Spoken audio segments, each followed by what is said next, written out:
Hi welcome to first look. ఈ వారం థియేటర్స్లో జెంటిల్మెన్ సందడి చేస్తుంటే గుప్పెడంత ప్రేమంటూ మరో టీం హల్చల్ చేస్తోంది. మరి ఇక్కడ ఎవరి సందడి ఎలా ఉంది? స్వింగ్లో ఉన్న నాని మరో హ్యాట్రిక్ని ట్రాక్ ఎక్కించాడా లేక సగం సంతోషమే దక్కించుకున్నాడా? మొత్తంగా ఈ రెండు సినిమాల రివ్యూ అందించేందుకు సీనియర్ జర్నలిస్ట్ ప్రభు గారు సిద్ధంగా ఉన్నారు. నమస్తే sir, welcome to our studio. మరి ఇంకెందుకు ఆలస్యం, రివ్యూ తెలుసుకునేందుకు let's zoom on first look. సుబ్రహ్మణ్యంగా ఎవరెస్ట్ ఎక్కినప్పటి నుంచి రెస్ట్ లేకుండా వరుస విజయాలతో దూసుకుపోతున్నాడు నాని. అలా భలే భలే మగాడనిపించుకొని సక్సెస్ఫుల్గా కృష్ణగాడిగా వచ్చి తన విజయగాథ చెప్పాడు. ఇప్పుడు రెండో హ్యాట్రిక్ కిక్ ఇస్తానంటూ జెంటిల్మెన్గా వచ్చాడు. బాక్సాఫీస్లో బీట్ పెంచి వరుస విజయాలతో మార్కెట్ పెంచుకుంటూ పోతున్న నాని జెంటిల్మెన్గా వచ్చాడు. ఇందులో విలన్ కూడా తానే అంటూ ఇంట్రెస్ట్ క్రియేట్ చేశాడు. స్వింగ్లో ఉన్నాడు కాబట్టి హైప్ పెరిగింది. మరి ఆ అంచనాలని ఈ సినిమా రీచ్ అయిందా? ఇంతకీ జెంటిల్మెన్కి ఏది కలిసొచ్చింది, ఏది పంచిచ్చేలా ఉంది? అండ్ ప్రభు సార్, మీరు చెప్పండి. ట్రైలర్ చూసినట్లయితే అఫ్కోర్స్ జెంటిల్మెన్ అండ్ విలన్ రెండు నానియే అంటున్నారు. మరి ట్రైలర్ చూస్తే మాకు ఇదేదో థ్రిల్లింగ్ స్టోరీ, సస్పెన్స్ క్రియేట్ చేసేటువంటి దానిలా ఉంది అనిపిస్తోంది. ఇందులో థ్రిల్ ఇచ్చేటువంటి అంశాలు ఉన్నాయా? అసలు ఎలా ఉంది స్టోరీ? జెంటిల్మెన్ యాక్చువల్గా మనం ఇంద్రగంటి శ్రీకాంత్ శర్మ నుంచి ఎక్స్పెక్ట్ చేసేటువంటి సినిమా కాదు. అతనే ఒక pleasant films, family entertainers, lighter జోన్లో ఉండేటువంటి కామెడీ సినిమాలు చేస్తుంటాడు అతను. అట్లా తన దగ్గర నుంచి we can't expect this genre. ఒక యాక్షన్ థ్రిల్లర్ని, ఒక నెగిటివ్ షేడ్స్ని, హీరోని ఒక నెగిటివ్ షేడ్స్లో చూపించేటువంటి క్యారెక్టర్, ఒక డిఫరెంట్ జోనర్ని తను ట్రై చేశాడు. చాలా వరకు సక్సెస్ అయ్యాడు Indraganti Srikanth Sharma point of view. అలాగే జెంటిల్మెన్ అనేటువంటి ఒక క్యారెక్టర్లో Nani performance in both the characters, అంటే ఒకటే క్యారెక్టర్ డిఫరెంట్ షేడ్స్లో కనిపిస్తుంటుంది. దిపాత్రి యాక్చువల్గా డ్యూయల్ రోల్. ఇది డ్యూయల్ రోల్ అయితే ఫస్ట్ రోల్ ఎక్కువ సేపు డ్యూరేషన్ ఉండదు. It is a short time character, first character. తర్వాత మెయిన్ క్యారెక్టర్ ఉంటుంది. ఆ క్యారెక్టర్లో హౌ బెస్ట్ హీ డిడ్ అనేటువంటిది, అంటే డిఫరెంట్ షేడ్స్ ఆ క్యారెక్టర్లో చూపించాల్సింది. ఆల్మోస్ట్ థ్రిల్లింగ్ స్టోరీస్ అన్ని కూడా నానికి పంచిచ్చే వాటిలానే ఉన్నాయి. మరి ఈ సినిమా ఎలా ఉంది అసలు? What is story?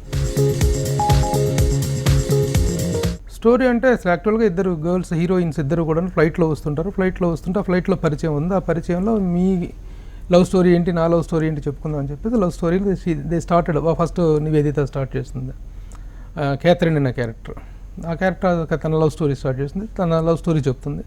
దాంట్లో తన హీరోతో తను ఎట్లా లవ్లో పడింది, వాళ్ళిద్దరు హౌ దే కమ్ టుగెదర్ అనేటువంటిది ఒక ఇంట్రెస్టింగ్, చాలా చక్కగా లవ్ ట్రాక్ని కానీ వాళ్ళిద్దరు ఫాలింగ్ ఇన్ లవ్ ప్రాసెస్ని కానీ చాలా చక్కగా తీసాడు. ఆ తర్వాత ఈ అమ్మాయి లవ్ స్టోరీ చెప్పడం తర్వాత ఆ అమ్మాయి లవ్ స్టోరీ చెప్తుంది. ఐశ్వర్య అనే క్యారెక్టర్. ఆ క్యారెక్టర్ లవ్ స్టోరీ చెప్పి ఇంటర్వెల్ అయిపోయింది. ఇద్దరు వెరీ గుడ్, నీ లవ్ స్టోరీ బాగుంది, నా లవ్ స్టోరీ బాగుంది, నా మ్యారేజ్కి నువ్వు తప్పకుండా రావాలని చెప్పేసి ఇద్దరు వాళ్ళ అడ్రస్లు, ఫోన్ నెంబర్లు తీసుకుని ఎయిర్పోర్ట్ నుంచి అలా బయటకు వస్తుంటారు. బయటకు వచ్చేటప్పుడు ఈ అమ్మాయిని రిసీవ్ చేసుకోవడానికి, ఐశ్వర్యని రిసీవ్ చేసుకోవడానికి వస్తాడు హీరో. ఈ అమ్మాయి షాక్ అవుతుంది, తన హీరోయే అతను.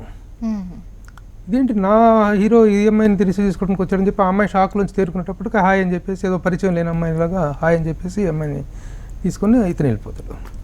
తర్వాత దేశీ ఫాల్స్, అతను ఇంటికి వచ్చి ఈ అమ్మాయి చూసేటప్పుడు తను మర్డర్ అయిపోయాడు, చనిపోయాడు అనేటువంటి తెలుస్తుంది అనమాట. చనిపోయాడు అనుకున్న వ్యక్తి, ఆ మర్డర్ చేసినటువంటి వ్యక్తి, ఇతను చనిపోయాడు అనుకున్న వ్యక్తి కారు డ్రైవ్ చేసుకుంటూ వెళ్తూ ఉంటాడు. ఆ అమ్మాయిని చూస్తే ఆ అమ్మాయి షాక్ అవుతుంది. ఆ ఇంటర్వెల్ సెకండ్ హాఫ్ నుంచి హౌ ద మర్డర్ హ్యాపెన్, ఏం జరిగింది అసలు అనేటువంటి చేజింగ్ అంతా సెకండ్ హాఫ్లో ఉంటుంది. అంటే టోటల్గా different genre to Indraganti Srikanth శర్మకి, ముఖ్యంగా నానికి కూడా. ఇప్పుడు థ్రిల్లర్ జోనర్గా చూసుకున్నట్లయితే ఈ సినిమా ప్రతి సిచ్యువేషన్ మనకు కాస్త థ్రిల్లింగ్గా ఏం జరుగుతోంది అన్న ఆసక్తి క్రియేట్ అయిందా సార్? అంటే కొన్నిసార్లు ఇది బాజీగర్ మూవీలా ఉంటుంది అన్నటువంటి టాక్స్ కూడా వినిపించాయి.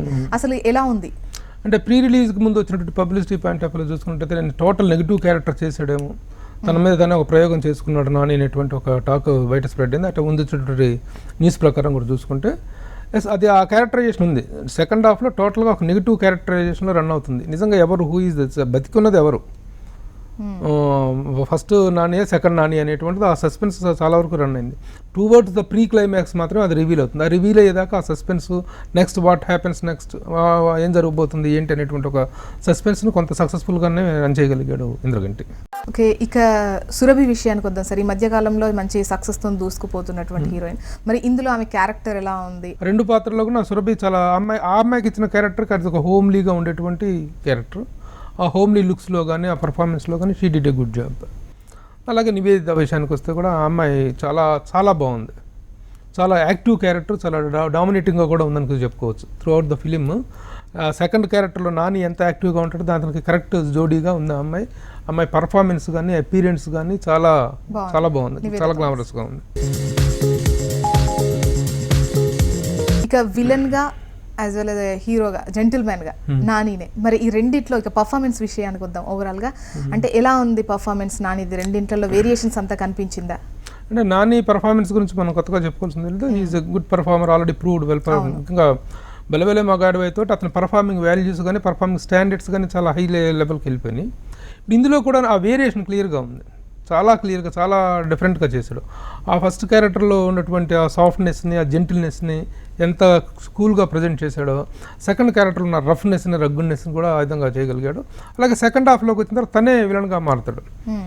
ఆ ప్రాసెస్ ఆఫ్ యాక్టింగ్లో ఆ వేరియేషన్ చాలా చక్కగా చూపించాడు. మిగతా ఎలివేటెడ్ క్యారెక్టర్స్ ఏమేమి ఉన్నాయి, వాళ్ళ పర్ఫార్మెన్స్ ఎలా ఉంది? అవసరాల శ్రీనివాస్కి ఒక పాజిటివ్ అండ్ ఒక డిఫరెంట్ ఇమేజ్ ఉంది. ఆ అవతరాల శ్రీనివాసే ఇంత పెద్ద కోల్డ్ బ్లడెడ్ మర్డర్కి చేయటం కానీ ఇంత కోల్డ్ బ్లడెడ్ స్టోరీని రన్ చేశాడు అనేటువంటిది వీ కాంట్ ఎక్స్పెక్ట్ అనమాట. త్రూఅవుట్ ద క్యారెక్టర్ హీరో పక్కన ఉంటూనే he has run the villainy అనమాట. ఆ క్యారెక్టర్ అవసరాల శ్రీనివాస్ క్యారెక్టర్ ఒకటి ఏమైనా మనం చాలా తడిగుడ్డతో గొంతులు కొట్టడం అంటారు, ఆ టైప్ ఆఫ్ క్యారెక్టర్ అతను చేశాడు. అలాగే వెన్నెల కిషోర్ ఆఫీస్లో బాస్, సత్యం రాజేష్, మిగతా వాళ్ళు ఉన్నారు. Okay, did it good job. Vennela Kishore బాగా చేశాడు. ఇది హీరో మదర్గా రోహిణి, ఆ అమ్మాయి చాలా రోహిణి తెలుసు కదా, మన ట్రెడిషనల్గా ఉంటుంది అమ్మాయి. అవి క్యారెక్టర్స్. మిగతా క్యారెక్టర్స్ ఇంకా పెద్ద గొప్పగా చెప్పుకోదా క్యారెక్టర్స్ వాళ్ళు. ఇక మేకింగ్ విషయానికి వద్దాం సార్. ఎలా అనిపించింది సినిమా చూసినప్పుడు? అంటే ఏదైనా ఫాస్ట్లో అంటే ఎక్కడైనా మీకు లాగ్ అనిపించిందా? ఎలా అనిపించింది సినిమా? ఇప్పుడు ఫస్ట్ హాఫ్లో లవ్ స్టోరీల వరకు బాగా తీసుకెళ్ళడం, టువర్డ్స్ సెకండ్ హాఫ్లోకి వచ్చినప్పుడు కొంత ల్యాగ్ అనిపించింది. ఆ సస్పెన్స్ రివీల్ చేయడానికి ముందు పార్ట్ కొంత ల్యాగ్ అనిపించింది, ఆ తర్వాత సస్పెన్స్ రివీల్ అయిన తర్వాత కూడా కొంత ల్యాగ్ అనిపించింది. ఇంద్రగంటి శ్రీకాంత్ శర్మ తను ప్లెజెంట్గా తీయగలిగినటువంటి లవ్ ట్రాక్స్ కానీ ఫ్యామిలీ పార్ట్ ఏదైతే ఉందో వాటిలో తన మార్క్ ఆఫ్ ఇది కనిపించింది. ఇప్పుడు ఈ క్రైమ్ జోనర్లోకి ఎంటర్ అయ్యాడు. ఈ క్రైమ్ జోనర్లోకి ఎంటర్ అయిన తర్వాత సస్పెన్స్ రివీల్ అయిన తర్వాత మాత్రం this is not his craft అనేటువంటిది ఏదో చిన్నగా ఇది కనిపించింది.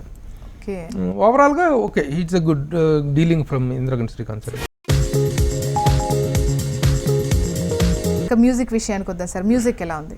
మ్యూజిక్ మన Mani Sharma music it's a comeback film అని చెప్పుకోవచ్చు మణి శర్మకి. ఈజ్ ఆల్రెడీ వండర్ఫుల్ 100 సినిమాల పైగా చేసినటువంటి సీజన్ మ్యూజిక్ డైరెక్టర్. ముఖ్యంగా ఈ సినిమాను ఆర్ఆర్ ద్వారా అద్భుతంగా ఎలివేట్ చేశాడు. ముఖ్యంగా సస్పెన్స్ పార్ట్స్ అవన్నీ ఎక్కడైతే ఉన్నా అక్కడ ఆర్ఆర్ అనేటువంటిది వెరీ ఇంపార్టెంట్. ఆ పార్ట్స్లో తన he did a wonderful job. Songs వైజ్గా చూస్తే 2-3 సాంగ్స్ ఆర్ గుడ్. లో బడ్జెట్ మూవీ అనగానే కాస్త ఏమైనా క్వాలిటీ తక్కువ ఉంటుందని అనిపిస్తుంది. మరి ఈ సినిమా చూసినప్పుడు మీకు ఎలా అనిపించింది? ఇప్పుడు లో బడ్జెట్ సినిమా అనేటువంటిది ఏం లేదండి ఈ సినిమాకి. యాక్చువల్గా నాని అనేటువంటి స్టార్ ఒక మీడియోకర్ స్టార్, ఇంద్రగంటి శ్రీకాంత్ శర్మ ఒక mediocre director. Somewhere between the very high budget films and somewhere between the low budget films మధ్యలో ఉన్నటువంటి ఒక కేటగిరీ ఉండేటువంటిది. ఆ బడ్జెట్కి ఆ సినిమాకి ఎంత కావాలో దే ఆర్ వెల్ స్పెండ్. ఎందుకంటే సెవెరల్ ఇంకా ఆయన ప్రొడ్యూసర్ గారు ఈజ్ ఏ బానిఫైడ్ ప్రొడ్యూసర్. ఒక సినిమాకి ఎంత ఖర్చు చేయాలో ఎంత అవసరమో అంత చేయటం తెలిసినటువంటి ప్రొడక్షన్ అనేటువంటిది నాట్ స్పెండింగ్ మనీ కాదు, మేకింగ్ వర్తీ స్పెండింగ్ అనేటువంటిది అది తెలిసినటువంటి నిర్మాత కృష్ణప్రసాద్ గారు. సో దానికి ఎంత కావాలో అంత ఖర్చు చేశారు. ఇక సినిమాటోగ్రఫీ గురించి మాట్లాడుకుందాం సార్. ఎలా ఉంది సినిమాటోగ్రఫీ అనగానే ఇంద్రగంటి శ్రీకాంత్ శర్మ సినిమాల్లో ఎలాంటి మనం ఒక పొయిటిక్ ఎక్స్ప్రెషన్ మనం ఆన్ టెక్స్ట్ ఎక్స్పెక్ట్ చేస్తామో అలాంటి పొయిటిక్ ఎక్స్ప్రెషన్ స్క్రీన్ మీద కూడా కనిపిస్తుంది. అలా కనిపించడంలో the cameraman did a good job. చాలా ప్లెజెంట్గా ఉంది కెమెరా వర్క్.